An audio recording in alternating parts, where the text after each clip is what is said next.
Hi, my name is Jeremy Reef. I'm the owner and founder of Point Wealth Management. Today I'm going to answer one of the most frequently asked questions that I get in the financial industry, and that is, Jeremy, can I retire early? Or, Jeremy, how do I retire at 50 or 55? How do I make something like that work? And the reality is, it's a planning question, and it's a loaded question, and so it's different for everyone.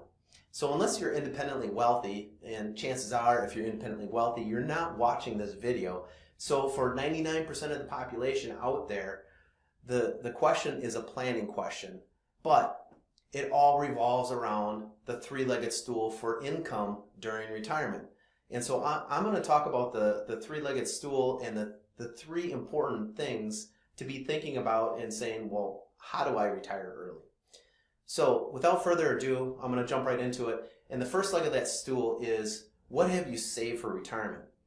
So the vast majority of the population out there, the way that they save money for retirement is through an employer retirement plan.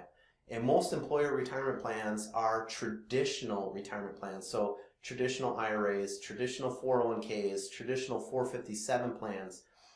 You know, you'd be a step ahead of the game if you've been contributing to Roths or some type of non-qualified brokerage or checking savings where you have money outside of retirement or a place where you can access it tax-free.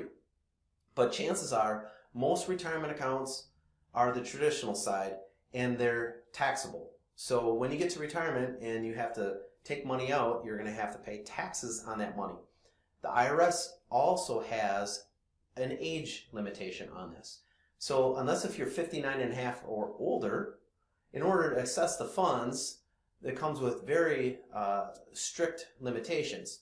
So if you take money out prior to 59 and a half, one, you still have to pay the taxes, but then also on top of the taxes, you get penalized for taking it prior to being 59 and a half. And that is a federal 10% penalty, and it varies from state to state as far as what their penalties are. So again, when planning for retirement, you have to take those things into consideration. So unless we have money stored in Roth, like tax-free investments, or in non-qualified brokerage or checking or savings, chances are we're running into the 59 and a half rule. Now there's ways to get around that, and we'll cover that in just a minute. The second thing that we have to also take into consideration is the vast majority of our population doesn't have enough money saved in retirement accounts, and they depend on receiving some money from Social Security for their day-to-day payments for food, groceries, whatever it may be, but they usually rely on the Social Security as well. And so Social Security has its own set of rules saying that early retirement is age 62. Full retirement is between 65 and 67, depending on the year that you were born.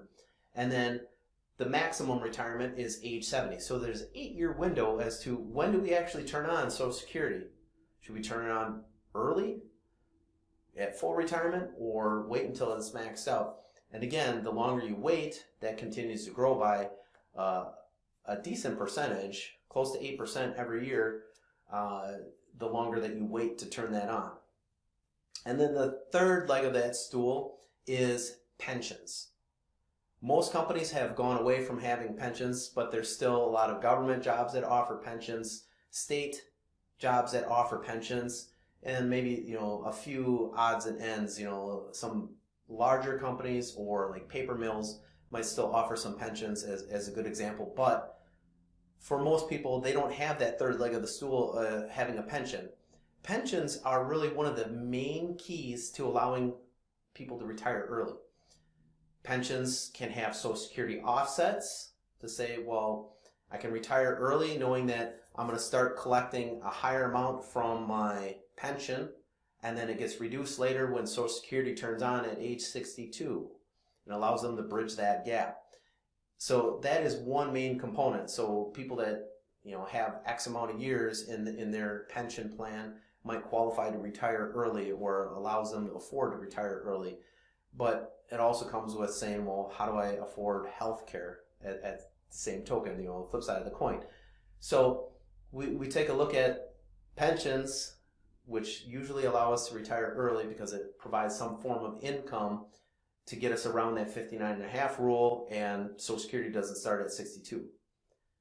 On the off chance that you've saved enough in non-qualified monies, whether it's a brokerage account, checking, savings, or in Roth assets where you're allowed to take out some of your principal and bridge that gap, again, that might allow you to retire earlier as well.